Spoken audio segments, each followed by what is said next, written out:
Assalamualaikum warahmatullahi wabarakatuh. Bismillah, alhamdulillah, wassalatu wassalamu ala rasulillah, amma ba'dah. Yang saya hormati buat sahabat-sahabat Bung Cokra semua dimanapun berada. Waduh, saya sekarang lagi main-main ke pantai sahabat. Wah, ini sahabat, pantainya indah banget. Pantainya indah banget sahabat, luas banget. Waduh, ini juga udah mulai sore tambah rame sahabat. Wah, ini sahabat, wah, tambah sore tambah rame sahabat. Saya tadi berangkat jam 2, waduh, sampai sekarang sore jam 3 lebih, setengah 4-an. Nah, setengah 4 habis asar itu mulai rame sahabat, mulai rame banget. Dan ini kebetulan di pantai ini sahabat, di pantainya lagi ada pembangunan proyek pelabuhan. Waduh, proyek pelabuhan luar biasa kan. Nah, sahabat-sahabat Bung Cokra semua, pada kesempatan kali ini, saya akan membahas tentang masalah perselingkuhan. Waduh, perselingkuhan sahabat. Yang mana selingkuh itu adalah sebuah perbuatan yang sangat keji, perbuatan yang sangat tidak bisa dicontohkan sahabat, karena itu adalah sebuah tindakan pengkhianatan, sebuah tindakan yang tidak layak untuk disanjung gitu kan. Waduh. Jadi yang namanya perselingkuhan itu sahabat, akhir-akhir ini sangat marak banget di Indonesia. Tidak hanya di Jawa Barat aja, tidak hanya di Jawa Tengah, Jawa Timur, tapi di luar Jawa pun perselingkuhan itu pasti. Sebabnya apa kok bisa selingkuh gitu kan? Sebabnya apa gitu kan? Jadi yang namanya selingkuh itu faktornya banyak sahabat, faktornya macam-macam. Yang namanya selingkuh itu faktornya macam-macam sahabat. Bisa faktor ekonomi, bisa faktor apalagi, bisa faktor kurang puas hubungan ranjang gitu kan. Waduh, kurang puas hubungan ranjang. Terus bisa karena faktor cemburu gitu kan, akhirnya melakukan sebuah perselingkuhan. Bisa juga karena faktor pelayanan yang tidak baik antara suami istri gitu. Atau bisa juga dari faktor, ya itu tadi, faktor ekonomi, faktor pendidikan gitu kan. Jadi secara ngobrol itu nggak nyambung dan lain sebagainya. Jadi yang namanya perselingkuhan itu faktornya banyak. Bisa faktor ekonomi, bisa faktor pendidikan, bisa faktor budaya, dan juga bisa faktor-faktor yang lain yang menjerumus kepada perilaku selingkuh itu. Nah, selingkuh ini adalah sebuah tindakan yang tidak terpuji, yang sangat merugikan salah satu pihak. Jadi kalau dalam agama Nasrani sahabat ya, kalau dalam agama Nasrani itu apa ya, mungkin masih dianggap biasa-biasa saja, tapi hakikatnya agama menganggapnya itu ya sebuah perilaku yang jelek gitu kan. Dan kalau dari agama Islam, hukum agama Islam yang namanya selingkuh itu hukumnya wajib diceraikan. Kenapa? Karena perselingkuhan itu adalah sebuah penyakit yang sulit untuk disembuhkan. Maka secara hukum agama Islam atau hukum fikih itu menganjurkan untuk diceraikan bagi pelaku yang selingkuh itu. Nah, oleh karenanya kalau misalkan nggak pengen cerai, jangan selingkuh sahabat ya. Jadi hukum selingkuh itu adalah wajib diceraikan. Kalau suami yang telah diselingkuhi oleh istrinya tapi dia tidak mau menceraikan, itu namanya suami yang kurang berpikir. Karena apa? Karena perselingkuhan itu adalah sebuah tindakan yang sudah melampaui batas. Jadi wajib diceraikan. Dan cari lagi masih banyak sahabat. Nah, oleh karenanya supaya tidak terjadi perselingkuhan, maka pasangan suami istri ini harus saling mengerti, saling rela, saling ridho, dan memahami daripada hak-hak dan kewajiban suami istri. Supaya apa? Supaya tidak terjadi perselingkuhan. Nah, agama menjadi faktor yang sangat penting sahabat untuk membangun sebuah rumah tangga yang harmonis, rumah tangga yang jauh dari perselingkuhan, dari kebobrokan. Agama menjadi salah satu faktor utama. Oleh karenanya, dalam bab munakahat, bab nikah sahabat, jadi yang namanya memilih pasangan itu harus dilihat dulu gitu kan. Karena tungkahul mar'atu li arba'in itu kita dalam teks hadis itu yang paling utama apa? Yang paling utama itu agama. Ya, pertama limaliha, wali jamaliha, wali hasabiha, wali diniha. Nah, tapi kan fadfar bidati din taribat yadaka. Pilihlah yang beragama maka kamu akan beruntung. Oleh karenanya, baik perempuan maupun laki-laki, kalau bisa memilih pasangan yang agamanya baik, maka rumah tangganya juga akan baik. Rumah tangganya akan harmonis dan akan sakinah, mawaddah, warahmah. Nah, jadi seperti itu sahabat. Wajib diceraikan bagi pelaku perselingkuhan. Nah, cerai sendiri kalau dalam agama Islam ya boleh gitu. Boleh sahabat. Jadi yang namanya perceraian itu kalau dalam agama Islam sendiri ya boleh. Masa nggak boleh? Ada toleransi gitu. Akan tetapi dengan alasan-alasan yang masuk akal. Nah, misalkan alasan perselingkuhan, ya itu malah wajib diceraikan. Kalau misalkan mengajukan permohonan perceraian atau gugatan, pasti langsung dikabulkan. Karena sudah jelas yang namanya perselingkuhan adalah pengkhianatan terhadap pasangan. Nah, mungkin kalau dalam agama lain seperti Nasrani Katolik, agama Katolik itu memang yang namanya perceraian itu tidak boleh. Karena apa? Karena perceraian itu adalah mengkhianati janji suci. Bagaimanapun keadaan rumah tangganya, mau selingkuh, mau apa, aduh, nggak boleh cerai, harus tetap bersatu, aduh. Ya, itu sangat salah banget sahabat sebenarnya. Tapi itu menurut hukum daripada agama Katolik. Tidak boleh cerai. Akan tetapi perselingkuhan itu kan apa? Mengkhianati janji suci gitu kan kepada Tuhan kalau bahasa agama Nasrani. Nah, tapi ya itu masing-masing agama lah ya. Jadi ada hukumnya sendiri-sendiri.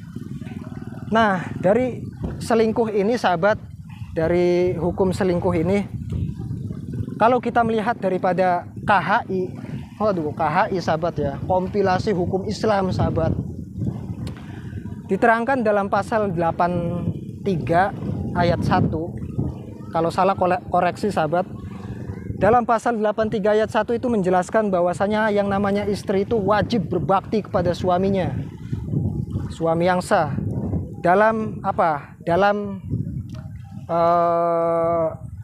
ya bimbingan atau aturan-aturan suami yang sesuai daripada syariat Islam gitu. Artinya kalau suami itu tidak melanggar daripada syariat Islam, maka istri itu wajib untuk patuh kepada suaminya. Kalau selama si suami itu sesuai syariat Islam gitu, tapi istrinya itu nggak patuh dengan suaminya, maka itu disebut nusyuz, durhaka. Kecuali suaminya itu melanggar syariat, baru istri itu nggak boleh patuh. Nah gitu. Tapi kalau selama masih sesuai syariat Islam, maka yang namanya istri bagaimanapun juga wajib untuk patuh kepada suaminya. Kalau berani selingkuh berarti nggak patuh, dan itu durhaka, itu nusyuz, wajib diceraikan. Nah, dan perselingkuhan ini juga sahabat, kalau kita melihat daripada hukum di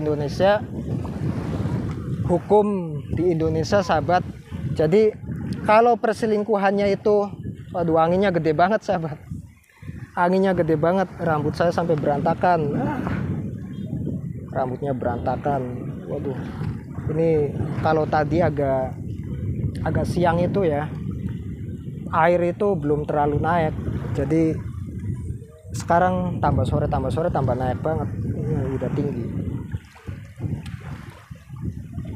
aduh udah tinggi sahabat. tambah naik airnya. Nah sahabat, jadi seperti itu. Kalau kita melihat daripada hukum yang ada di Indonesia, yang ada di negara kita, jadi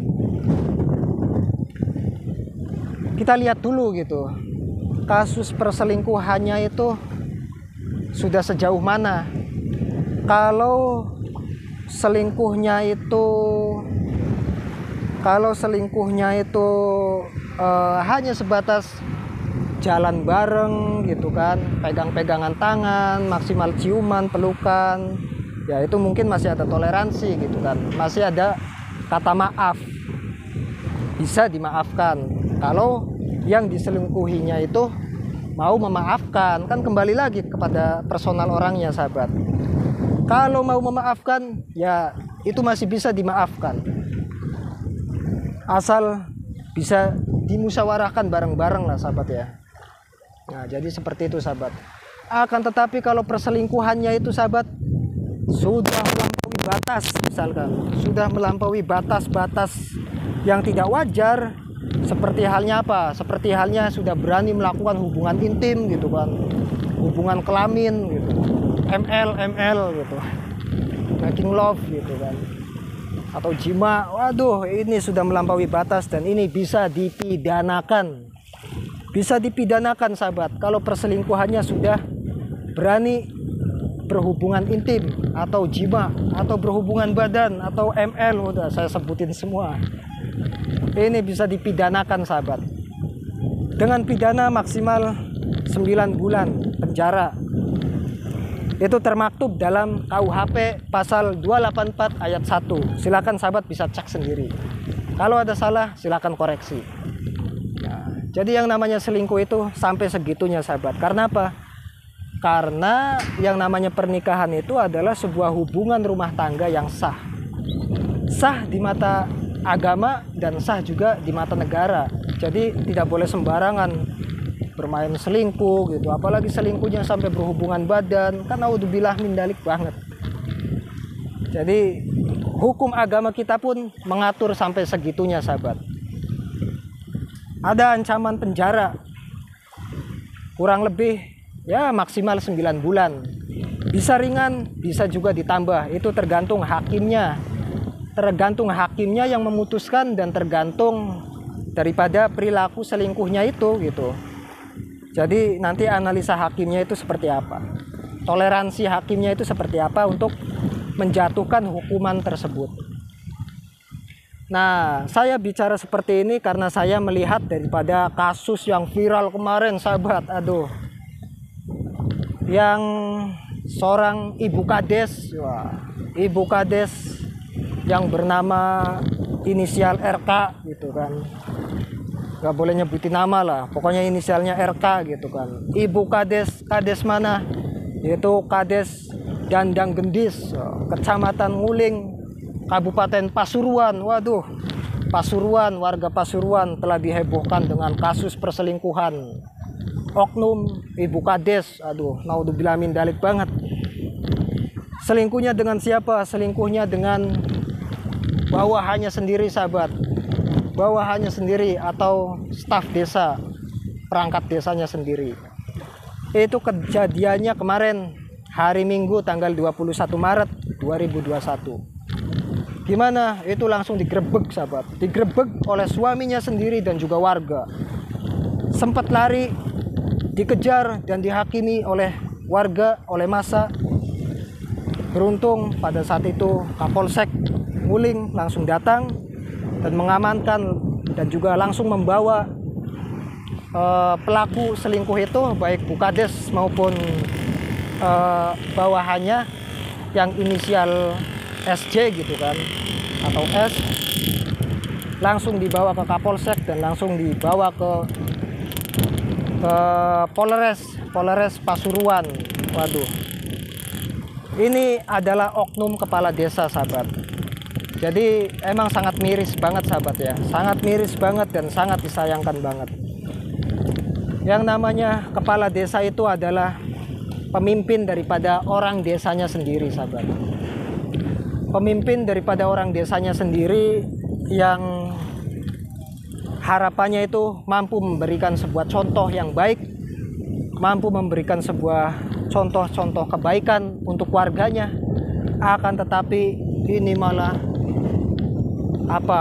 memberikan contoh yang tidak baik, yaitu perselingkuhan. Waduh, sampai suaminya nggak tahu geram atau gimana gitu sahabat. Dan ini ya jelas kena proses gitu. Apalagi waktu penggerebekan katanya ibu kadesnya itu sama oknum ibu kades gitu kan, sama perangkat desanya waktu digerebek katanya tanpa busana gitu kan. Waduh, artinya udah telanjang, nggak karu-karuan. Udah ya nggak tahu apa, kalau misalkan dalam kasus tersebut itu sudah melakukan hubungan intim, ya maka sudah bisa dilakukan ancaman pidana gitu. Ancaman pidananya kepada kedua-duanya, kedua pelaku itu, baik kepada pelaku ibu kadesnya sendiri ataupun kepada bawahannya yang bernama yang berinisial S atau SJ itu bisa diancam pidana sahabat, yang tadi saya sebutkan, yang termaktub dalam KUHP pasal 284 ayat 1. Silakan sahabat cek sendiri. Waduh, jadi gitu sahabat. Nah, kenapa kok negara kan mengurusi masalah perkawinan sampai terjadinya perselingkuhan, ya kan, sampai selingkuh itu dikenakan hukuman? Karena apa? Karena negara peduli terhadap masalah perkawinan gitu, masalah perdata gitu. Jadi masalah perdata bisa masuk di ranah pidana kalau tindakan tersebut sudah melampaui batas. Jadi seperti itu sahabat, bisa dipidanakan. Nah, oleh karenanya negara mengaturnya dan itu sah karena berdasarkan undang-undang yang sah. Jadi sangat luar biasa banget sahabat. Itu oknum kepala desa yang tidak patut dicontoh oleh kita semua. Aduh, dan bikin heboh masyarakat Jawa, bikin heboh Indonesia karena viral banget, khususnya masyarakat Pasuruan, Jawa Timur. Waduh, Jawa Timur ini daerahnya Jokwarek. Wah, Jokwarek lagi. Jokwarek lagi. Udah males saya bahas Jokwarek sahabat. Netizennya itu loh nggak paham-paham saya ngomong. Saya memberikan challenge gitu kan, ibaratnya kalau bahasa anak zaman sekarang dikira saya nantang Jokwarek gitu. Bung Cokro numpang tenar, Bung Cokro nantang Jokwarek gitu. Ya ampun, capek boy. Ngelayanin netizennya Jokwarek capek bungkul. Capek banget. Katanya Bung Cokro cari subscribe, Bung Cokro cari viewers. Ya ampun. Sahabat, kalau cari viewers saya nggak sampai segitunya. Saya membahas itu karena bagian daripada isu viral gitu, makanya saya bahas gitu. Nah, tapi cukup sekian saja sahabat, karena saya tidak membahas daripada itulah. Saya membahasnya sekarang yaitu temanya masalah perselingkuhan dan melihat daripada hukum selingkuh itu sendiri. Baik kita analisa dari hukum Islam gitu kan, ataupun KHI dan juga KUHP, Kitab Undang-Undang Hukum Pidana. Jadi yang namanya perselingkuhan, intinya perselingkuhan kalau belum, intinya sahabat ya, kesimpulannya daripada video ini, perselingkuhan kalau belum melampaui batas, artinya belum terbukti melakukan hubungan badan, itu belum bisa diancam pidana. Itu menurut KUHP. Tapi kalau perselingkuhannya sudah melampaui batas, perselingkuhannya sudah berani melakukan hubungan badan, itu bisa diancam pidana kurang lebih maksimal 9 bulan. Bisa berat, ditambah lagi, dan juga bisa ringan tergantung daripada hakim yang memproses kasus itu. Terima kasih buat sahabat-sahabat Bung Cokra semua yang sudah mampir di channel Bung Cokra. Jangan lupa buat sahabat semua yang belum subscribe, subscribe sahabat, supaya channel ini berkembang, memberikan banyak edukasi buat sahabat-sahabat semua. Dan memberikan manfaat yang sangat luar biasa buat sahabat-sahabat semua. Jangan lupa untuk subscribe, subscribe lagi. Untuk like dan juga komentar dengan bahasa-bahasa yang santun sahabat. Jadi kalau komentar dengan bahasa yang santun sahabat ya jangan, wah komentar Bung Cokro numpang tenar, Bung Cokro apa. Bahasa yang santun sahabat. Kenapa? Karena kita masih menganut daripada budaya-budaya Timur Tengah, yaitu budaya-budaya yang santun, menjunjung adab dan perilaku yang baik. Terima kasih sahabat. Karena udah sore, saya akhiri. Wallahul muwaffiq ila aqwamit thoriq. Wassalamualaikum warahmatullahi wabarakatuh.